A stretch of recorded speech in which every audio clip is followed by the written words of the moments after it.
গগনে গরজে মেঘ, ঘন বরষা, কূলে একা বসে আছি, নাহি ভরসা। রাশি রাশি ভাড়া ভাড়া, ধান কাটা হলো সারা। ভরা নদী ক্ষুরধারা, খর পরশা।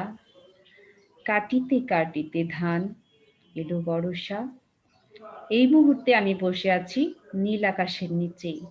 আমার সামনে এই মুহূর্তে আকাশে মেঘের গর্জন নেই, একদম মেঘ মুক্ত নীল আকাশ। তবে আমি তোমাদেরকে গত ক্লাসে কথা দিয়েছিলাম যে সোনার তরীতে করে আমরা একটু ঘুরে আসব। তোমাদের নিশ্চয়ই মনে আছে গত ক্লাসের কথা।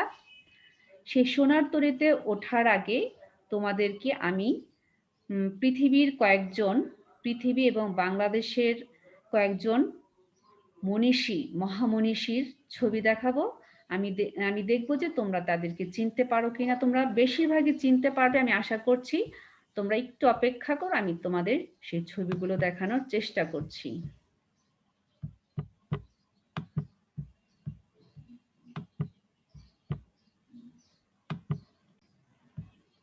তোমরা সবাই নিশ্চয়ই দেখতে পাচ্ছ ছবিগুলো। আমি তোমাদের একটু স্লাইড শো করে দেখাচ্ছি।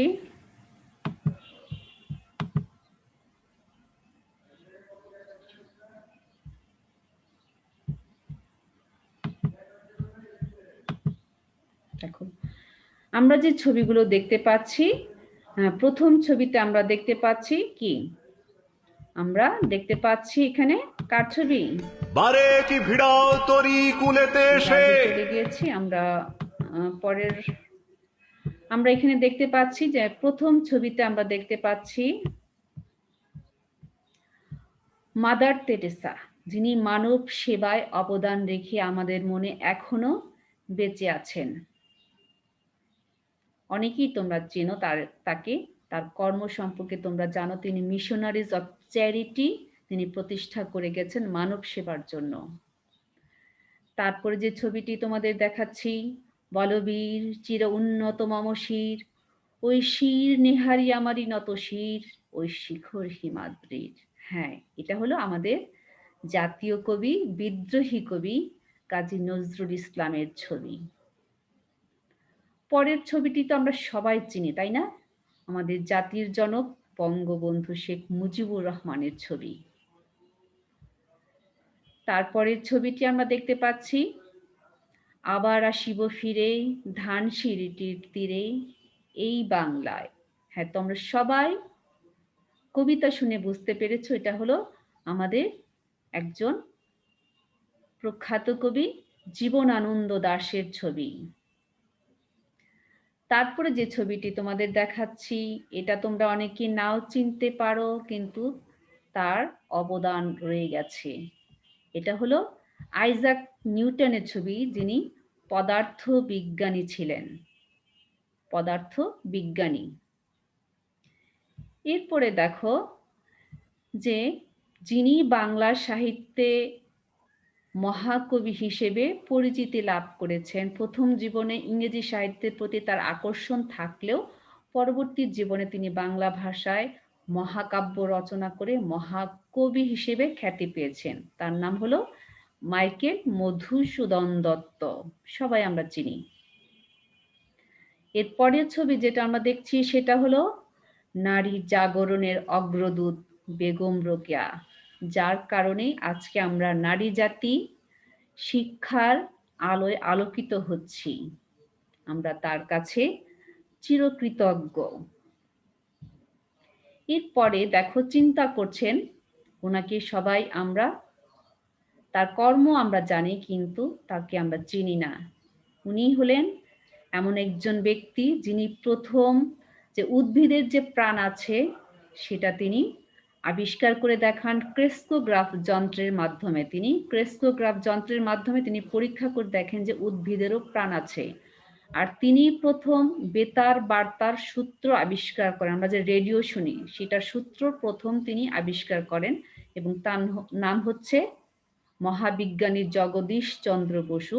ইনি বাংলাদেশেরই একজন বিজ্ঞানী, মহাবিজ্ঞানী জগদীশ চন্দ্র বসু।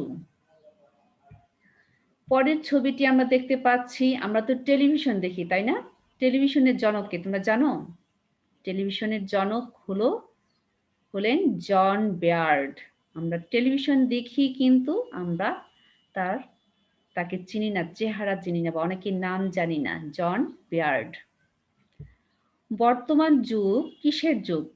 ইন্টারনেটের যুগে আমরা বসবাস করছি, কিন্তু এই ইন্টারনেটের জনক কে? ইন্টারনেটের জনক হলেন ল্যারি রবার্টস। ল্যারি রবার্টস, তোমরা নামটা সবাই মনে রাখবে, ল্যারি রবার্টস। Larry Roberts. এরপর দেখো যে ছবিটা আমরা দেখাচ্ছি, উনি মোবাইল নিয়ে বসে আছেন, অনেকগুলো মোবাইল ওয়্যারলেস নিয়ে বসে আছেন। উনি মোবাইলের আবিষ্কারক। আমরা তো সবাই মোবাইল চালাই, তাই না? এমন কোনো ব্যক্তি এখন নেই যার কাছে একটা বাটন মোবাইল নেই। ওনার নাম হলো মার্টিন কুপার, যিনি মোবাইল আবিষ্কার করেন। পরের যে ছবিটা আমরা দেখতে পাচ্ছি, সেই ছবিটা একজন নার্সের ছবি, যিনি যুদ্ধের সময় অনেক আহত যোদ্ধার তিনি সেবা করে লেডি উইথ দ্য ল্যাম্প উপাধি পেয়েছেন। Lady with the lamp. উনি একজন নার্স ছিলেন, কিন্তু মানব সেবায় তিনি অবদান রেখে গেছেন। এই যে আমি এতজন ছবি দেখালাম, সবার ছবি তার দেখানো একটা ক্লাসে সম্ভব হয় না। এমন অনেক ব্যক্তি আছেন, স্মরণীয় বরণীয় হয়ে আছেন পৃথিবীর ইতিহাসে। তাদের কর্ম এখনো টিকে আছে, কিন্তু তারা কিন্তু এখানে যাদের ছবি দেখছো তারা কেউ কিন্তু বেঁচে নেই। তাহলে আমরা এই ছবি দেখে আমরা একটা সারমর্ম বা সারাংশ বলতে পারি, ওনারা বেঁচে নেই কিন্তু এখনো ওনারা বেঁচে আছেন। এটা কিভাবে সম্ভব? বেঁচে নেই আবার বেঁচে আছেন। হ্যাঁ, মানুষ তার কর্মের মাধ্যমেও বেঁচে থাকতে পারে, অমরত্ব লাভ করতে পারে। তো গত ক্লাসে আমরা একটা কবিতা শুরু করেছিলাম, যেটার মূল ভাব ছিল মানুষ কিভাবে বাঁচে? মানুষ বাঁচে তার কর্মের মধ্যে, বয়সের মধ্যে নয়, অথবা কীর্তিমানের মৃত্যু নেই। অর্থাৎ যারা কীর্তিমান ভালো কাজ করেন তারা কিন্তু মরে গেছে। পৃথিবীর সবচেয়ে চিরন্তন সত্য হলো যে মানুষ মরণশীল, তাকে প্রত্যেককে মৃত্যুর স্বাদ গ্রহণ করতে হবে, কিন্তু সে বেঁচে থাকতে পারে আজীবনের জন্য মানুষের মনে। সেটা কিভাবে? তার কর্মের মাধ্যমে। অনেক মানুষ আছে দেখবে যে অনেক দিন বাঁচে, 100 বছর, 102 বছর বাঁচে, কিন্তু তাদেরকে মানুষ মনে রাখে না। কারণ কি? কারণ তারা হয়তো এমন কোনো কাজ করে যাননি যেটা মানুষের মনে রাখার মতো। আবার এমন অনেক আছে যারা অল্প জীবন বেঁচেছিলেন, অল্প কিছুদিন বেঁচেছেন, কিন্তু তারা এমন কিছু রেখে গেছেন মানুষের জন্য যে তারা অল্প জীবন বেঁচে থেকেও এখনো আমাদের মনে চিরস্মরণীয় বরণীয় হয়ে আছেন। যেমন ধরো জীবনানন্দ দাশ, সুকান্ত ভট্টাচার্য, মাইকেল মধুসূদন দত্ত। ওনারা কিন্তু বেশি দিন বেঁচে ছিলেন না, কিন্তু ওনারা এমন কিছু কর্ম রেখে গেছেন যার মাধ্যমে আমরা এখনো তাদেরকে আমরা স্মরণ করি। তাহলে মানুষের মনে মৃত্যুর পরেও বেঁচে থাকা যায় যদি আমরা ভালো কোনো কাজ করি। আমাদের সবাইকে ভালো ভালো কাজ করতে হবে এবং মানুষের মনে স্মরণীয় বরণীয় হয়ে থাকতে পারে। মানুষের জীবনে সবচেয়ে বড় সার্থকতাই হলো যে সে যদি মৃত্যুর পরেও মানুষের মনে বেঁচে থাকতে পারে। তো তোমাদের গত ক্লাসের যে আমরা একটা কবিতা শুরু করেছিলাম, যেটার নাম ছিল, কি নাম ছিল? সবার নিশ্চয়ই মনে আছে। আবার আমরা একটু দেখছি। গগনে গরজে মেঘ ঘন বরষা, কুলে একা বসে আছি নাহি ভরসা। রাশি রাশি ভাড়া ভাড়া ধান কাটা হলো সারা, ভরা নদী খুরো ধারা খর পরশা। ধান কাটিতে কাটিতে ধান এলো বরষা। একখানি ছোট ক্ষেত আমি একেলা, চারিদিকে বাঁকা জল করিছে খেলা। পরপারে দেখি আঁকা তরু ছায়া মশি মাখা, গ্রাম খানি মেঘে ঢাকা প্রভাত বেলা। এপারেতে ছোট ক্ষেত আমি একেলা, গান গেয়ে তরি বেয়ে কে আসে পারে, দেখে যেন মনে হয় চিনি উহারে। ভরা পালে চলে যায় কোনো দিকে নাহি চায়, ঢেউগুলি নিরুপায় ভাঙে দুধারে, দেখে যেন মনে হয় চিনি উহারে। ওগো তুমি কোথা যাও কোন বিদেশে, বারে কি ভিড়াও তরি কুলেতে এসে। যেও যেথা যেতে চাও, যারে খুশি তারে দাও, শুধু তুমি নিয়ে যাও ক্ষণিক হেসে, আবার সোনার ধান কুলেতে এসে। যত চাও তত লও তরুণী পরে, আর আছে আর নাই দিয়েছি ভরে। এতকাল নদী কূলে যাহা লয়েছি ভুলে, সকলি দিলাম তুলে থরে বিথরে। এখন আমারে লহ করুণা করে। ঠাঁই নাই ছোট সে তরি, আমারই সোনার ধানে গিয়েছে ভরি। শ্রাবণ গগন ঘিরে ঘন মেঘ ঘুরে ফিরে। তাহলে আমরা দেখতে পেলাম যে সোনার তরী সব কিছু নিয়ে গেল, কিন্তু কৃষককে একা করে দিয়ে গেল। সে শূন্য নদীর তীরে সে একা পড়ে রয়েছে। কৃষকের এই যে ধান, সেটা কিন্তু তার অমূল্য একটা সম্পদ। সে অনেক কষ্টে এই সোনার ফসলটা সে ফলায়। তাহলে তার সৃষ্ট কর্ম কি হয়ে গেল? তার সৃষ্ট কর্ম কিন্তু নৌকার মধ্যে চলে গেল, অর্থাৎ তার কর্মটা টিকে রইল। কিন্তু সেখানে ব্যক্তি যে কৃষক, যে অনেক কষ্ট করে ফসল ফলালো, কিন্তু সে কিন্তু একা নিঃসঙ্গ অবস্থায় রয়ে গেল। তাহলে পৃথিবীর চিরন্তন সত্য, মানুষ কিন্তু নিঃশেষ হয়ে যাবে, শেষ হয়ে যাবে, কিন্তু তার কর্ম টিকে থাকবে, যেটা অতীত, বর্তমান, ভবিষ্যৎ। অর্থাৎ আমরা অতীতকালে যদি ভালো কাজ করি, সেটা বর্তমানেও টিকে থাকবে। আবার বর্তমানে যদি আমরা কোনো ভালো কাজ করি, আমাদের সেই কাজগুলো ভবিষ্যৎ এবং কাল থেকে কালান্তরে সেটা টিকে থাকবে। সময় এবং স্রোত, এই দুইটা জিনিস কিন্তু সবসময় বহমান। নদীর স্রোতকে যেমন আটকে রাখা যায় না, কিন্তু সময়কেও ঠিক তেমনি আটকে রাখা যায় না। কিন্তু এই সময়ের সাথে সাথে আমরা যদি এমন কোনো কাজ করি, তাহলে আমাদের এই যে সময়, আজকের যে বর্তমান সময়, আমাদের সেই সময়টা, এই যে বর্তমান সময়টা ভবিষ্যতে গিয়েও আমাদেরকে স্মরণ করবে আমাদের ভালো কাজের মাধ্যমে।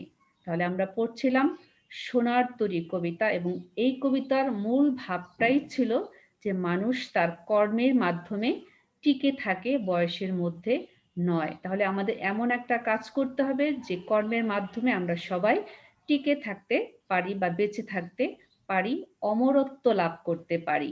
তাহলে এসো এখন আমরা এই কবিতাটার যে প্রতিটা লাইন যদি তুমি না বোঝো, তাহলে এই কবিতার অনেক কিছুই, অনেক শব্দ তোমার কাছে অজানা রয়ে যাবে, বা তোমার কাছে যে প্রশ্নের উত্তর করতে তোমার জন্য সমস্যা হবে। তাহলে আমরা চলো কবিতার ভিতরে আবার যাচ্ছি, যাতে তোমাদের প্রতিটা লাইন বুঝতে কোনো সমস্যা না হয়। ঠিক আছে? তো আমরা যাচ্ছি কবিতার প্রতিটা লাইনে আমরা যাচ্ছি।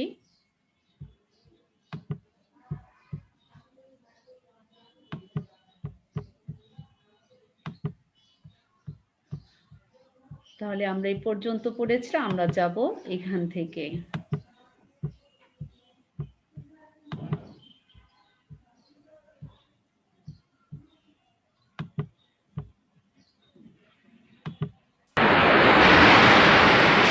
গগনে গরজে মেঘ ঘন বরষা, কূলে একা বসে আছি নাহি ভরসা। তাহলে আমরা প্রথম লাইনে কি পেলাম? গগনে গরজে মেঘ ঘন বরষা, কূলে একা বসে আছি নাহি ভরসা। গগন শব্দের অর্থ হলো আকাশ। আকাশে অনেকগুলো প্রতিশব্দ হয়, তার মধ্যে একটা হলো গগন, হলো আকাশ। গরজে মেঘ ঘন বরষা, গরজে মানে গর্জন করছে। মেঘ কি গর্জন করছে? মেঘ গর্জন করছে। ঘন বরষা মানে এমন একটা আকাশ কালো মেঘে আচ্ছন্ন হয়ে এমন একটা বৃষ্টি হলো, অর্থাৎ ভারী রকমের বৃষ্টি। বর্ষা মানে বর্ষা, যেটা বর্ষাকালে কি হয়, আকাশে প্রচন্ড মেঘ থাকে এবং তখন মানে এমন একটা বৃষ্টি হয়, যেটাকে তিনি বলেছেন ঘন বর্ষা। বৃষ্টি এসে গেল। কূলে একা বসে আছি নাহি ভরসা। কৃষক যখন কোনো একটা ক্ষেতে বসে ধান কাটে, তখন আকাশে যদি মেঘের গর্জন দেখা যায়, বৃষ্টি এসে পড়ে, ওই মুহূর্তে নদী পারাপারের কোনো জায়গা থাকে না। অর্থাৎ কোনো নৌকা নেই, কিছু নেই। সেই মুহূর্তে একজন মাঝি কোথায় বসে আছেন? কূলে তিনি বসে আছেন। তার যে উৎপন্ন সোনার ফসল, সেই সোনার ফসলকে তিনি ওপারেতে নিয়ে যাওয়ার জন্য, তার যে নির্দিষ্ট স্থান, আবাসস্থল, সেখানে তিনি নিয়ে যাওয়ার জন্য তিনি বসে আছেন। কিন্তু এই মুহূর্তে আকাশে ঘন মেঘ গর্জন করছে আকাশে এবং বৃষ্টি এসে পড়ল। এই মুহূর্তে তিনি একা নিঃসঙ্গ অবস্থায় বসে আছেন এবং তিনি আর কোনো উপায় দেখছেন না যে কি করবেন। তার এই ধানগুলোকে নিয়ে তিনি কোথায় যাবেন? কি করবেন? কিভাবে তার এই সোনার ফসলগুলো তিনি রক্ষা করবেন? তিনি এই চিন্তায় তিনি বসে আছেন নদীর তীরে। নদীর চারিদিকে মাঝখানে আমরা দেখি যে মাঝে, মাঝে চর পড়ে, সেটা অনেকটা দ্বীপের মতো। দ্বীপ বলতে আমরা কি বুঝি? যে মাঝখানে স্থলভাগ আর চারপাশে পানি। তো এমন একটা ক্ষেতের মধ্যে তিনি বসে আছেন ধান কেটে। সেই মুহূর্তে হঠাৎ করে আকাশে গর্জন করলো মেঘ এবং ভারী বৃষ্টিপাত শুরু হয়ে গেল। কিন্তু তার সেই যে ধান, সোনার উৎপন্ন ফসল, তার উৎপন্ন সোনার ফসলকে নিয়ে তিনি চিন্তিত অবস্থায় আছেন যে তিনি কোনো ভরসা খুঁজে পাচ্ছেন না। আমরা পরবর্তী লাইনে যাচ্ছি।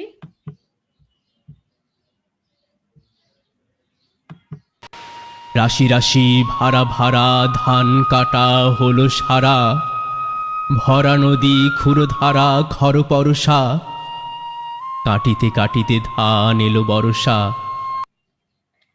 এই লাইনে আমরা কি দেখতে পেলাম? রাশি রাশি ভাড়া ভাড়া ধান কাটা হলো সারা, ভরা নদী ক্ষুরধারা খর পরশা, কাটিতে কাটিতে ধান এলো বরষা। রাশি রাশি মানে অনেক। এখানে রাশিকে দুইবার ব্যবহার করেছে। রাশি অর্থ অনেক। এখানে দ্বিরুক্ত শব্দ। রাশি রাশি দুইবার বলে আমরা জানি কি দ্বিরুক্ত শব্দ হয়। দুইবার উক্ত হয় যে শব্দ, সেগুলোকে বলা হয় দ্বিরুক্ত শব্দ। তাহলে তিনি অনেক ধান কেটেছেন। কৃষকের কাজই হলো কি? ফসল উৎপন্ন করা, ধান উৎপন্ন করা। তিনি অনেক ধান উৎপন্ন করছেন ভাড়া ভাড়া, অর্থাৎ পাত্র ভরে যায়, ধান রাখার যে পাত্র সেটা ভরে যাবে এমন ধান তিনি কি করেছেন? উৎপন্ন করেছেন। এবং তার ধানগুলো তিনি যখন তার ধান উৎপন্ন হয়ে গেল, তার ফসল কাটার সময়, তখন তিনি অনেক ধান কাটলেন। কি বলেছেন? যে ধান কাটা হলো সারা। তিনি এত ধান কেটেছেন, যেটাকে তিনি বলেছেন যে রাশি রাশি ভাড়া ভাড়া ধান কাটা হলো সারা। সারা মানে কি? সমাপ্ত। তার ধান কাটা শেষ হলো। ওই মুহূর্তে যখন আকাশে মেঘের গর্জন, বৃষ্টি এসে গেল, সেই মুহূর্তে নদীর অবস্থান তিনি বলছেন যে ভরা নদী ক্ষুরধারা খর পরশা, অর্থাৎ নদীর যে স্রোত, আমরা জানি কি নদীর স্রোত চলমান, এবং নদীর স্রোতকে তিনি বলেছেন খুরের মতো। খুর মানে কি? ধারালো অস্ত্র। নদীর স্রোতটা এমন ভাবে যাচ্ছে বৃষ্টি প্রবল বর্ষণে, যে সেটাকে তিনি বলছেন যে খুরের মতো প্রবাহ বইছে, ধারালো অস্ত্রের মতো সেই স্রোত বয়ে চলছে। খর পরশা, এই খর পরশাও মানে সেটাও হলো একটা ধারালো অস্ত্র। বর্ষাকে আমরা চিনি খর পরশা। তার মানে কি? নদীর স্রোত ছিল এমন যে সেটাকে তিনি কখনো বলছেন খুরের মতো ধারালো, আবার কখনো বলছেন যে বর্ষার মতো ধারালো অস্ত্রের মতো সেই স্রোতটা বয়ে চলছে। কাটিতে কাটিতে ধান এলো বরষা। ধান কাটতে কাটতে কি এসে গেল? বৃষ্টি এসে গেল। এখন তিনি এই সোনার ধান নিয়ে কি করবেন? এত কষ্ট করে তিনি সোনার ধান উৎপন্ন করলেন, ধানও কাটলেন। এখন ধানটাকে একটা নির্দিষ্ট জায়গায় তাকে পৌঁছে দিতে হবে, কিন্তু নদীতে এত স্রোত আর বৃষ্টি এসে গেল যে তিনি এখন মহা চিন্তায় পড়ে গেলেন যে কি করবেন তিনি এই ধানগুলোকে নিয়ে। আমরা পরবর্তী স্টেপে যাচ্ছি। তার পরবর্তীতে তিনি দেখি কি করেন।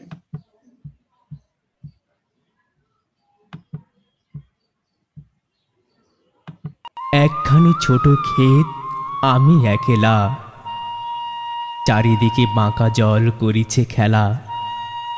পরপারে দেখি আঁকা তরু ছায়া মশি মাখা, গ্রামখানি মেঘে ঢাকা প্রভাত বেলা। এপারেতে ছোট ক্ষেত আমি একেলা, গান গেয়ে তরিবে কে আসে পারে, দেখে যেন মনে হয় চিনি উহারে। এই প্যারাটাতে এই পংক্তিগুলোতে তিনি কি বুঝিয়েছেন? একখানি ছোট ক্ষেত আমি একেলা, চারিদিকে বাঁকা জল করিছে খেলা। এই যে ক্ষেত মানে নদীর মাঝখানে যখন চর জাগে, সেটা একটা ছোট একটা ক্ষেত, ছোট একটা জায়গা। সেখানে তিনি একেলা বসে আছেন, মানে কি কৃষক বসে আছেন। কবি নিজেকে কৃষকের সঙ্গে তুলনা করছেন যে আমি সেই ক্ষেতের মধ্যে বসে আছি। চারিদিকে কি করছে? বাঁকা জল। সেই নদীর প্রচণ্ড বৃষ্টিতে নদীর স্রোতগুলো বাঁকা হয়ে সেগুলো কি করছে? খেলা করছে। এত পানি সেখানে, এত বৃষ্টি এবং সেটা ক্ষুরের মতো তিনি তুলনা করেছেন।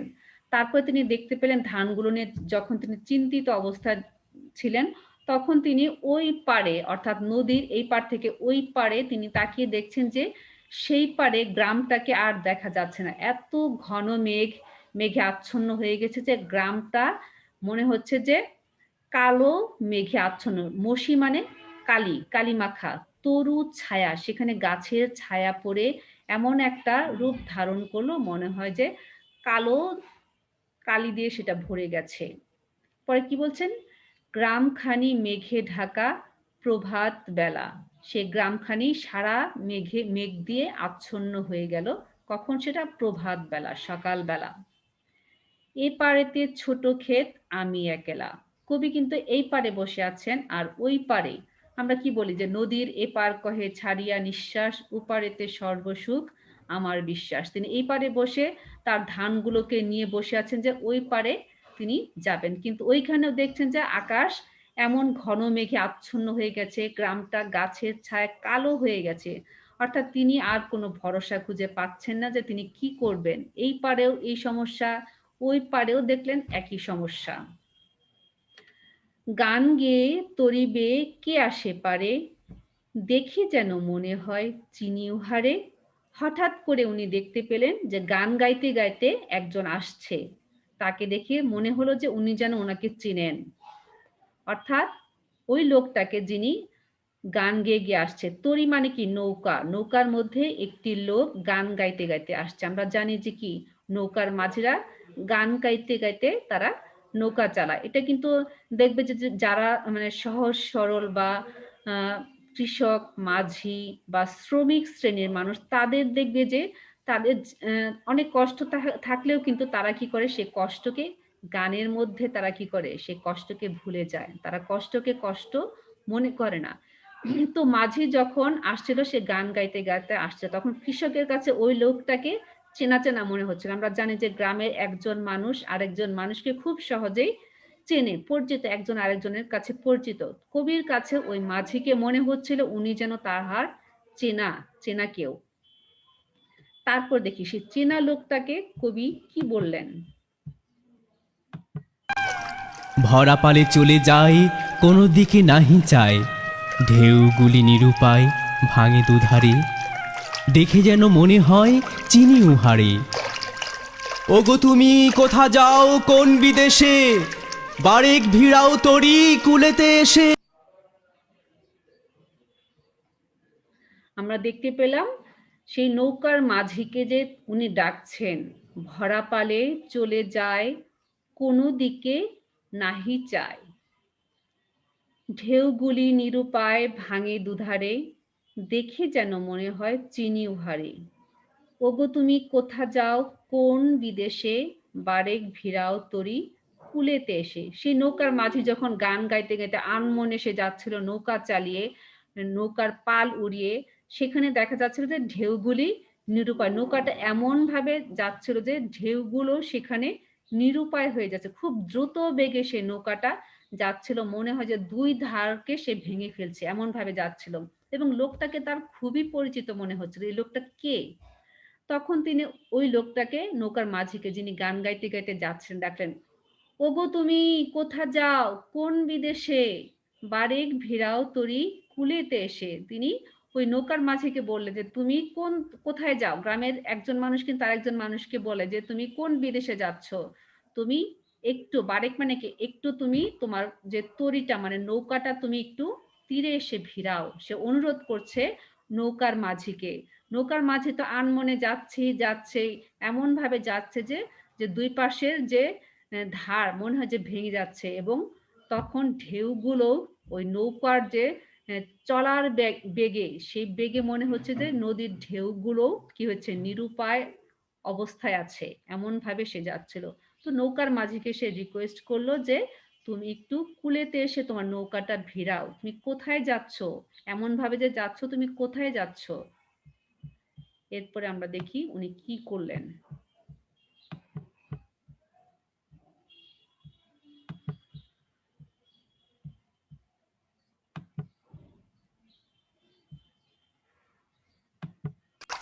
যেও যেথা যেতে চাও, যারে খুশি তারে দাও, শুধু তুমি নিয়ে যাও ক্ষণিক হেসে আমার সোনার ধান কুলেতে এসে।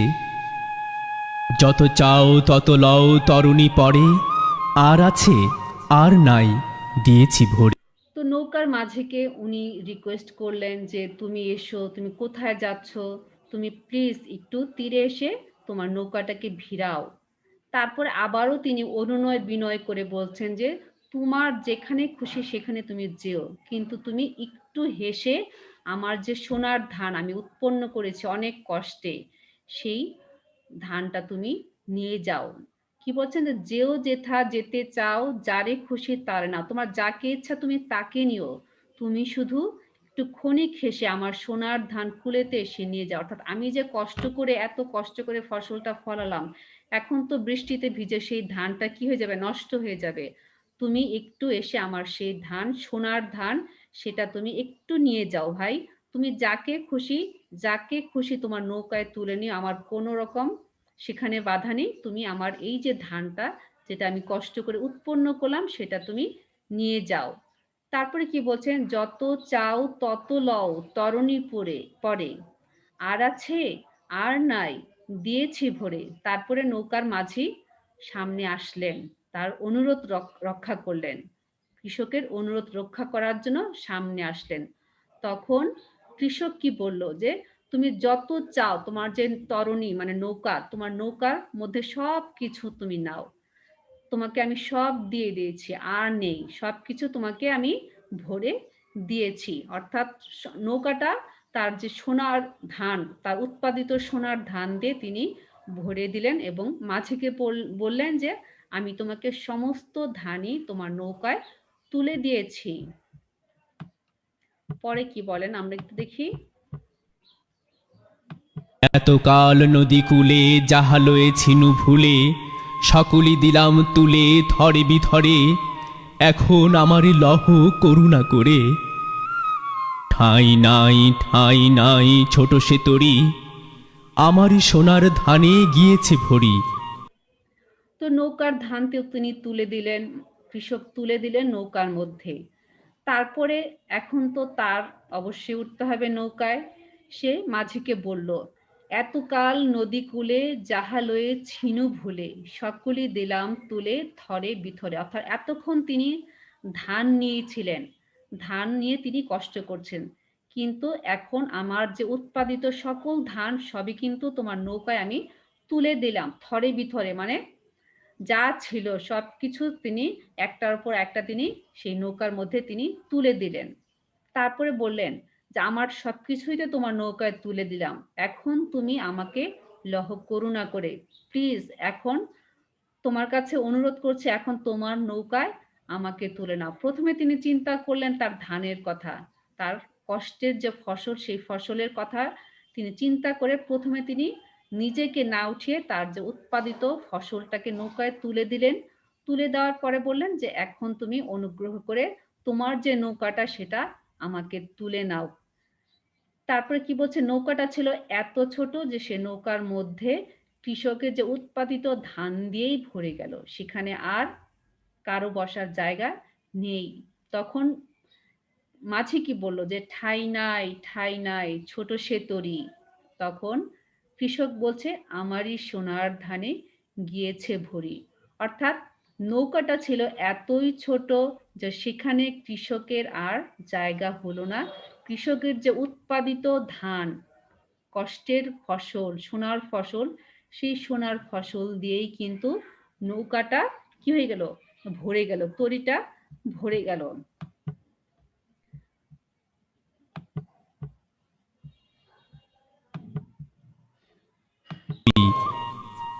শ্রাবণ গগন ঘিরে ঘন মেঘ ঘুরে ফিরে শূন্য নদীর তীরে রহিনু পড়ি, যাহা ছিল নিয়ে গেল সোনার তরী, সোনার তরী।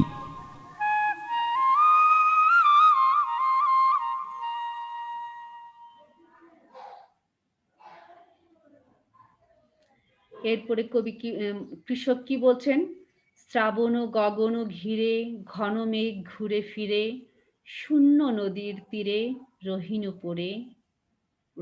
পড়ি, যাহা ছিল নিয়ে গেল সোনার তরী। কৃষক কি বলল, যে শ্রাবণ গগন ঘিরে, শ্রাবণ মাসে, আষাঢ় এবং শ্রাবণ মাসে আকাশে এত মেঘ থাকে যে সারাক্ষণ ঘোরাফেরা করে, সারাক্ষণই ঘন মেঘ ঘুরে ফিরে শূন্য নদীর তীরে রহিনু পড়ি। অর্থাৎ কৃষকের যে সোনার ফসল, সেই সোনার ফসল কিন্তু ঠাঁই পেল কোথায়, সেই সোনার তরীতে ঠাঁই পেল, কিন্তু কৃষক সেখানে শূন্য নদীর তীরে পড়ে রইলেন, সেখানে সেই নৌকায় তার কিন্তু ঠাঁই রইল না। তো এই কবিতাটা পড়ে আমরা এটাই বুঝতে পারছি, এখানে কিন্তু সাধারণভাবে যদি আমরা চিন্তা করি যে এখানে কবি রবীন্দ্রনাথ ঠাকুর কৃষকের কথা বলছেন, মাঝির কথা বলছেন, কিন্তু এখানে কিন্তু তিনি সাধারণভাবে তিনি আক্ষরিক অর্থে কৃষক এবং মাঝির কথা বলছেন, তার ফসলের কথা বলছেন, কিন্তু এই কবিতাটার মানে তোমার রূপক অর্থ কিন্তু ভিন্ন। সাধারণ অর্থে কৃষক, মাঝি, নৌকা এসব বোঝাচ্ছে, কিন্তু এর একটা প্রতীকী অর্থ আছে, রূপক অর্থ আছে। রূপক অর্থটা কি, যে কোনো কিছু সাধারণভাবে না বুঝে আমরা যখন একটা প্রতীক বা কোনো কিছুর মাধ্যমে অন্য কিছু বোঝাই, তখনই সেটাকে রূপক বা প্রতীকী কবিতা বলে। এই যে রবীন্দ্রনাথ ঠাকুর এই সোনার তরী কবিতাটাও কিন্তু একটা প্রতীকী কবিতা। এখানে তিনি নিজেকে তুলনা করেছেন কৃষকের সঙ্গে। কৃষক কি করে, তার সোনার ফসল ফলায়, সোনার ফসল ফলে তার সেই যে উৎপন্ন ফসল সেটার কিন্তু অনেক মূল্যবান, সেই ফসলটা নষ্ট হয়ে গেলে কিন্তু তার কষ্টের আর কোনো সীমা থাকবে না। তাহলে আমাদের প্রত্যেকের জীবনে, এবং কবি নিজেও বলেছেন যে তার যে রচিত সাহিত্যকর্ম, সৃষ্ট কর্ম, সেটা সেটা যদি ভালো হয়, সেটা কিন্তু যুগ থেকে যুগান্তরে কালের পর কাল মানুষের মনে সেটা টিকে থাকবে, কিন্তু সেখানে ব্যক্তি রবীন্দ্রনাথ ব্যক্তি রবীন্দ্রনাথের সেখানে ঠাঁই নেই বা ঠাঁই হয়নি। যেমন ধরো যে আমরা এখানে দেখেছি যে কৃষক তার সোনার ফসলটাকে তুলে দিয়েছে নৌকায়, এবং সেই নৌকায় তার সোনার ফসলের ঠাঁই হয়েছে, এবং নৌকাটা কি করলো, চলে গেল। অর্থাৎ এই যে চলে যাওয়া নৌকাটা, এটা হলো সময়। অর্থাৎ সময় কিন্তু থেমে থাকে না, সময় চলমান, নদীর স্রোত এবং সময় কিন্তু চলমান। সেই চলমান নৌকা কি করেছে, সে কৃষকের ফসলটাকে নিয়ে গেছে। তো কবির যে রচিত সাহিত্য কর্ম, সেটা কিন্তু সেটা কিন্তু এখনো টিকে আছে, কিন্তু ব্যক্তি রবীন্দ্রনাথ মারা গেছেন। কারণ কি, মানুষ মরণশীল, উনিও মারা গেছেন, এবং এই পর্যন্ত আমি তোমাদের যে ছবিগুলো দেখালাম, সেই ছবিতে প্রত্যেকে মৃত্যুবরণ করেছে, কিন্তু প্রত্যেকেই টিকে আছে কিভাবে, তার মহৎ কর্মের মাধ্যমে। তাহলে ব্যক্তি মানুষের কালের পর কাল, যুগের পর যুগ ঠাঁই না হলেও তার কর্মের মাধ্যমে মানুষ বেঁচে থাকতে পারে। তা আমাদের এমন একটি কর্ম করতে হবে যে কর্মের মাধ্যমে আমরা মৃত্যুর পরেও টিকে থাকতে পারি। তো এই কবিতাটার মাধ্যমে কিন্তু একটি জীবন দর্শনকে তুলে ধরা হয়েছে, সেটা কি, যে মৃত্যু চিরন্তন সত্য এবং সময় বহমান, কাল বহমান, যেটা নদীর স্রোতের সঙ্গে তুলনা করা হয়েছে, কিন্তু মানুষ তার কর্মের মাধ্যমে টিকে থাকতে পারে, যেটা তিনি এই যে কৃষক, মাঝি, নৌকা, ফসল, এই যে প্রতীক, কিছু প্রতীকী উপকরণ ব্যবহার করেছেন, প্রতীকী শব্দ ব্যবহার করেছেন, এই আমাদের জীবনটা কি একটা নদীর মতো, আমাদের জীবনটা একটা নদীর মতো বা ক্ষেতের মতো, ছোট একটা ক্ষেত, ছোট ক্ষেত। আমাদের জীবনটা খুবই সংক্ষিপ্ত। কিন্তু এই সংক্ষিপ্ত জীবনে যদি আমরা ভালো কাজ করে যেতে পারি, আমাদের সেই ভালো কাজগুলো কিন্তু বিশাল আকার ধারণ করবে, অর্থাৎ সেটা যুগের পর যুগ টিকে থাকবে। তাহলে এই কবিতাটার মূল তত্ত্বই কিন্তু এখানে যে ব্যক্তি মানুষের ঠাঁই না হলেও আমরা যদি ভালো কাজ করি, আমাদের সেই ভালো কাজগুলো আজীবন টিকে থাকবে। তাহলে আমাদের কিন্তু চেষ্টা করতে হবে যে সেই সোনার তরী নামক সোনার সোনার তরী নামক তরীতে আমাদের সোনার ফসলগুলো যাতে আমরা তুলে দিতে পারি, এজন্য আমাদেরকে সবসময় প্রচেষ্টা চালাতে হবে। তো এই কবিতা পড়ে আমরা কিছু শব্দ, এই কবিতা পড়ার সাথে সাথে আমরা বলেছি, তারপরে আমি আরেকটু তোমাদেরকে দেখাচ্ছি যে আর কি কি শব্দ আমরা এখানে পেলাম।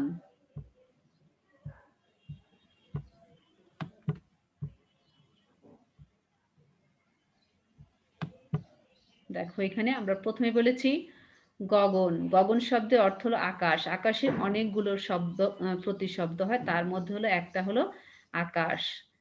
তারপরে ক্ষুরো ধারা বলেছে, ক্ষুরের মতো ধারালো যে প্রবাহ। ধারা শব্দের অর্থ প্রবাহ বা স্রোত, আর ক্ষুর মানে ধারালো অস্ত্র। যে ছেলেরা যখন ইয়েতে যায় পার্লারে বা যেখানে শেভ করে, সেখানে কি যে নরসুন্দর যারা, তারা কি করে খুর দিয়ে দাড়ি বা গোফ কি করে দেয়, কামাই করে দেয়, মানে শেভ করে দেয়, সেটাকে বলা হয় খুর। আর ধারা শব্দের অর্থ হলো স্রোত বা প্রবাহ। রবীন্দ্রনাথ ঠাকুর এই কবিতায় যে নদীর স্রোতকে কখনো বলেছেন খুরের ধারার মতো, অর্থাৎ ধারালো প্রবাহ, ধারালো স্রোত। আবার কখনো বলেছেন খর পরশা। খর পরশা মানে কি, আমরা বর্ষা সবাই চিনি, বর্ষা চিনো, আমরা যখন স্পোর্টস করি, স্কুলে খেলা করি, তখন আমরা বর্ষা নিক্ষেপ করি, যে ধারালো সামনের দিকে ধারালো, পিছনে একটা বাঁশের মতো কিছু লাগানো থাকে, সেটাকে বলা হয় বর্ষা। তার মানে কি ধারালো বর্ষা। নদীর স্রোতকে কখনো তিনি তুলনা করেছেন ধারালো বর্ষার সঙ্গে। তো আমরা এই শব্দগুলো পেলাম। আরো কয়েকটা শব্দ পেয়েছি যে রাশি রাশি, ভাড়া ভাড়া। রাশি বলতে এখানে অনেক অর্থে বোঝানো হয়েছে। ভাড়া ভাড়া অর্থাৎ আমরা যখন ধান রাখি, ধান রাখার যে পাত্র, সেটা এখানে অনেক অর্থেও এটাকে বোঝানো হয়েছে। অনেক পাত্র ভরে যায় সেই পাত্র ভরে যায় ধান দিয়ে। তিনি এমন কৃষক এমন ধান উৎপন্ন করেছেন যেটা ভাড়া ভাড়া বলে তিনি উল্লেখ করেছেন। তো কবি তার যে রচিত সাহিত্য, কবি আমরা জানি যে রবীন্দ্রনাথ ঠাকুর সাহিত্যের এমন কোনো শাখা নেই যেখানে তিনি পদচারণা করেননি। কবিতা, গল্প, উপন্যাস, প্রবন্ধ, গীতিনাট্য, নৃত্যনাট্য, সঙ্গীত, নাটক সব কিছুতেই তিনি পদচারণা করেছেন। কিন্তু তার যে রচিত সাহিত্যগুলো কিন্তু এখনো আমরা মনে রাখি। কিন্তু ব্যক্তি রবীন্দ্রনাথ কিন্তু সেখানে ঠাঁই পাননি। সেটা তার রচিত সাহিত্যগুলো যুগের পর যুগ, কিন্তু তার জন্ম 1861 সালে, কিন্তু এখন কত সাল, 2020 সাল। তার রচিত সাহিত্যগুলো কিন্তু আমরা এখনো পাঠ করি। সেটা কেন সম্ভব হয়েছে?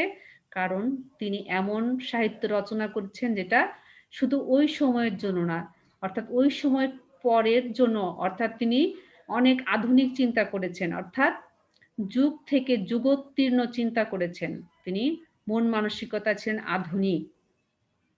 এজন্য তার সাহিত্যগুলো এখনো কিন্তু টিকে আছে এবং আগামীতেও টিকে থাকবে। তার রচিত সাহিত্যগুলো নিয়ে আমরা এখনো গবেষণা করি, ভবিষ্যতেও হবে। তাহলে রবীন্দ্রনাথের এই যে সোনার তরী কবিতাটা পড়ে আমাদের যে একটা ধারণা হয়েছে, সেটা হলো আমাদেরকে ভালো কর্ম করতে হবে, সৎ কর্ম করতে হবে। তাহলে আমরা মৃত্যুর পরেও মানুষের মনে ঠাঁই পাবো এবং আমরা সেই সোনার তরীতে উঠতে পারবো, এবং সময় আমাদেরকে মনে রাখবে, সবাই আমাদেরকে মনে রাখবে। আমি আশা করছি তোমরা সবাই বুঝতে পেরেছো, এবং যদি বুঝতে না পারো তোমরা অবশ্যই আমাকে কমেন্টস করবে, প্রশ্ন করবে, এবং আমি চেষ্টা করব তোমাদের সেই প্রশ্নের উত্তরগুলো দেওয়ার জন্য। আগামী ক্লাসে আমরা নতুন একটি কবিতা নিয়ে যদি না আসি, আমরা এই কবিতাটার যে মূল কথা এবং সাহিত্য সমালোচকরা এই কবিতা সম্পর্কে আর কি কি বলেছেন সেটাও আমরা আলোচনা করতে পারি। আর যদি তোমাদের কোনো সমস্যা থাকে, আর তা না হলে আমরা নতুন একটি কবিতা নিয়ে সামনের দিকে আগাবো। তোমাদের সবার সুস্বাস্থ্য কামনা করে আমি এখন বিদায় নিচ্ছি। আগামী ক্লাসে যদি সৃষ্টিকর্তা বাঁচিয়ে রাখেন আবার দেখা হবে। আল্লাহ হাফেজ।